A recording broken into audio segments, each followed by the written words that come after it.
These are the highlights of India's smartest podcast, The Ranveer Show. Welcome to TRS Clips. Make sure you hit that bell icon and don't forget to subscribe. Say hypothetically someone makes you the finance minister for a year. Like, Anil Kapoor and Nayak kind of situation for you. Yeah. But I'm not asking you the details, right? I'm not going to ask you like which policy are you going to create. Generally, what would be the 3 or 4 things in your mind in terms of, okay, these are the tweaks I want to make to take the country forward?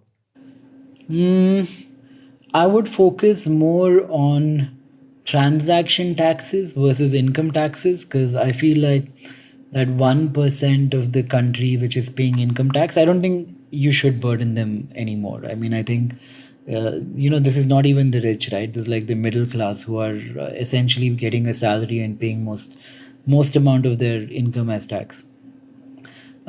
I was doing some kind of a calculation and I was like, if India were to abolish income tax and instead try to increase GST to make up for that, how much will GST have to go up by? And in my calculation, it was something like 25% or something. So if you're buying a car, it will cost you 25% more, but you're not paying any income tax. But net, I think what a positive result of that would be is not only that 1% will pay tax, but a vast majority, not majority, but a big number in our country which has evaded tax, found ways to put that money in property and things like that. They will come under the tax net, and net collections will go up significantly. Maybe that's something to look at. Property taxes, yeah, definitely. If you live in America, in Connecticut, for example, you would pay as much as 200 bips, 2% a year in property taxes, right? Like if you have this large villa or if you have a mansion, you can afford it. Why not pay a considerable amount of tax on it? In India, that concept does not exist. Again, from the point of view of tax evasion, I think taxing property across the board will bring a lot more people under the tax net. See, there's a common narrative in all that I'm saying, right? I don't think the solution is to tax that poor 1% any more than we have already, but get more people to pay tax. I would say a very controversial thing that a lot of people will not like, but I think farm income has to be taxed beyond a certain point. I totally am on board with supporting the smaller farmers who are not doing well and need to be helped and all of that. But let's say the cap is 10 crore rupees. If a farmer earns more than 10 crore rupees a year, he has to pay tax.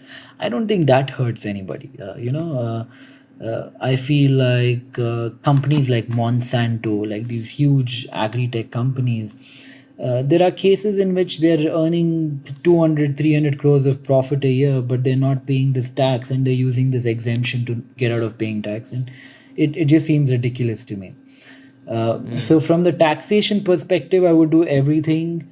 Also inheritance tax. I think there's precedent for that. The US has inheritance tax, UK has estate taxes, South Korea, Southeast Asian countries, everybody has it, right? The good thing about it is you pay inheritance tax once in your lifetime and you're not burdened with paying it every year. So it doesn't discourage entrepreneurship in a manner that increasing income taxes which are paid every year might do. Yeah, but the general narrative around taxation in my mind is to get a broader section of society to pay tax.